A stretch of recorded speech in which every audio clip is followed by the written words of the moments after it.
고금소총 야담 전설에 오신 걸 환영합니다. 재미있게 시청하시고 즐거운 하루 되시기 바랍니다. 그리고 저의 생계에 큰 도움이 되는 구독과 좋아요 부탁드릴게요. 오늘의 이야기 시작하겠습니다.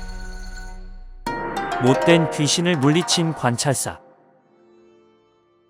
조선시대 문경세제 산마루에는 온갖 잡신들을 모신 사당이 있었는데 그 사당의 효험이 꽤나 영험한 것으로 알려져 산 주변 마을을 다스리는 관리들이 이곳을 지날 때면 반드시 가마에서 내려 절을 한 뒤 돈을 모아 신들에게 굿을 해야만 하는 것이 불문율이었다. 혹여나 그렇게 하지 않은 관리는 반드시 나중에 이상한 재앙을 맞곤 했다.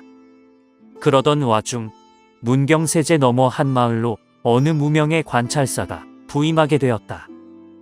이 관찰사는 성품이 매우 강직하고 과단성이 있는 인물로 살면서 무슨 화를 입을까 두려워한 적이 한 번도 없었다. 마침 그가 문경세제를 넘다 그 문제의 사당에 당도하게 되었을 때이다.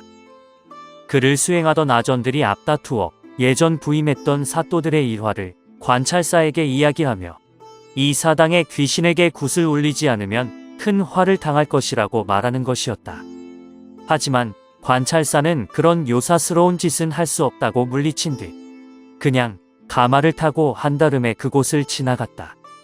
그런데 얼마 가지 못해 갑자기 세찬 바람이 휘몰아치더니 난데없이 관찰사가 탄 가마 주위에만 집중적으로 비가 내리기 시작했다. 그 상황에 주변 사람들이 모두 덜덜 떨면서 사당에 귀신들이 노했다며 어쩔 줄 몰라 웅성거리기 시작했다. 관찰사는 이런 주변의 반응에 화가 난 나머지 가마에서 내려 사당에 불을 지르라 명하고는 이를 어기는 자들을 그 자리에서 죽여버렸다. 이 광경에 아랫사람들이 마지못해 그 명령에 따라 사당에 불을 놓았는데 얼마 지나지 않아 사당은 까만 잿덩이가 되어 그 형체를 알아보기 힘들게 되었다. 현장을 수습하고 얼마 뒤 관찰사는 곧장 문경세제를 내려와 문희관에서 하룻밤을 묵게 되었다. 그날 밤이었다. 깊은 잠에 빠진 관찰사의 꿈에 한 노인이 나타나더니 명함을 내밀며 그에게 다음과 같이 말하였다. 나는 문경세제의 신이다.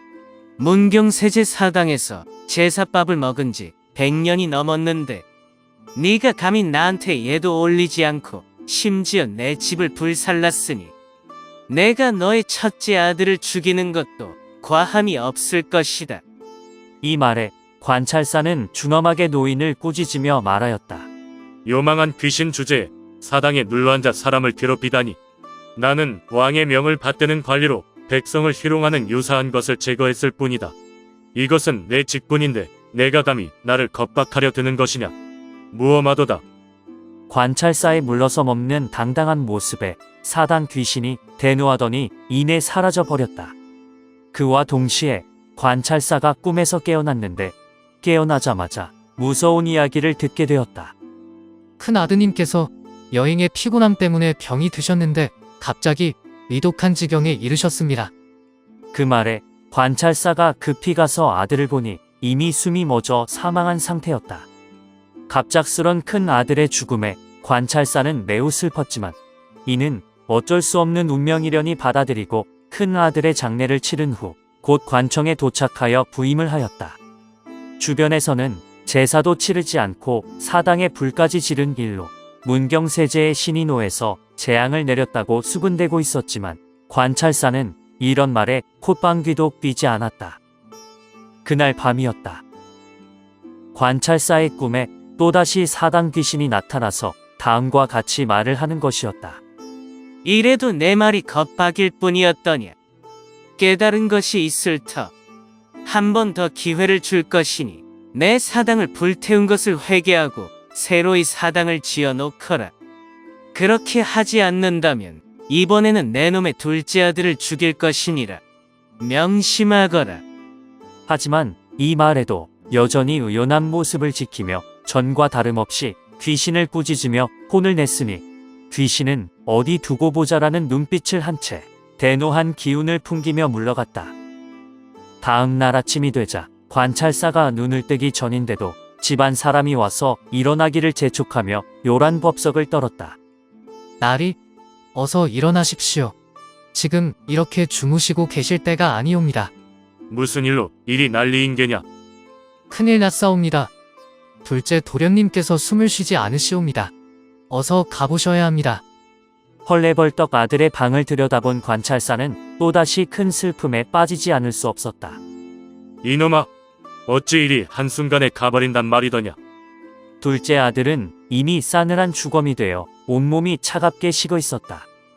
슬픔이라는 감정을 추스를 시간도 없이 첫째에 이어 둘째 아들까지 허무하게 보내게 된 관찰사는 가슴이 찢어지는 것 같았지만 이내 마음을 다잡고 둘째 아들의 장례를 치러주었다. 이번에도 주변 사람들은 혀를 끌끌 차며 사당의 귀신이 저주를 내린 것이라 수군거리면서 관찰사를 못마땅하게 여겼다. 그렇게 둘째 아들의 장례가 끝나고 며칠 뒤 어느 깊은 밤이었다. 이번에도 관찰사의 꿈에 귀신이 나타나 말하는 것이었다.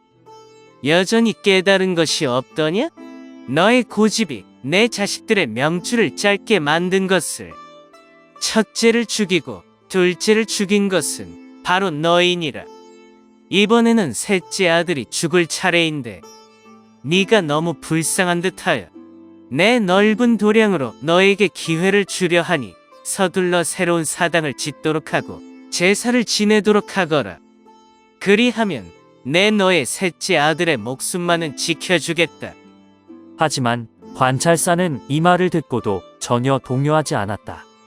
오히려 할 테면 해보라는 식으로 의연하고 당당한 모습을 보이는 관찰사의 패기에 당황한 귀신은 점점 화를 내면서 온갖 협박을 하는가 하면 급기야 좋은 말로 달래기까지 하니 오히려 관찰사에게 사당을 지어달라 사정하는 것으로 착각할 정도였다.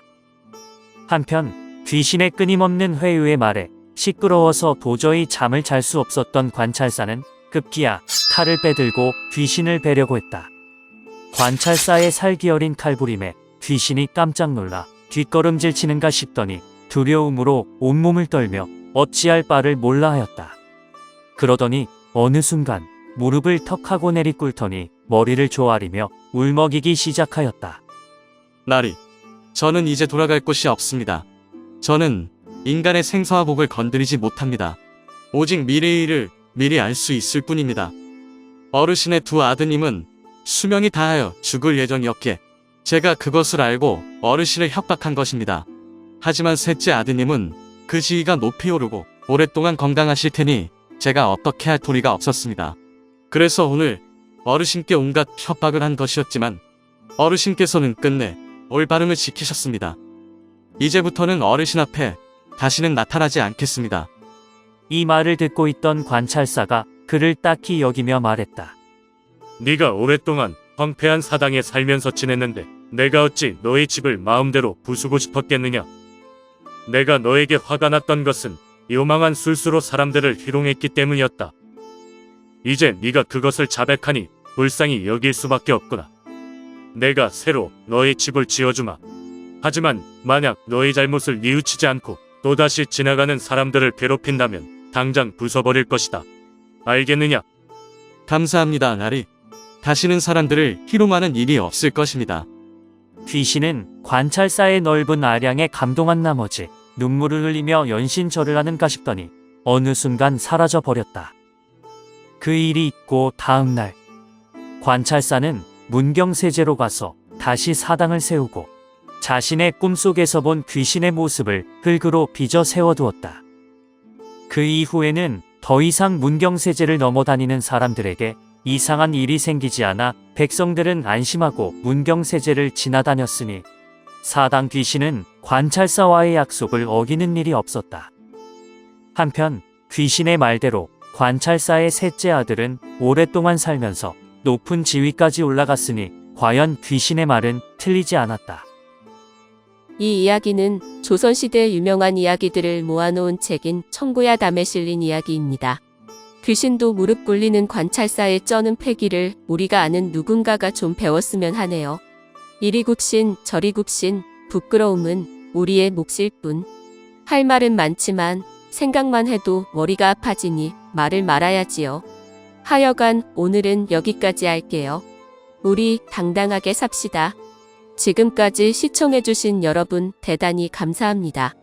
다음 시간에 만나요. 안녕.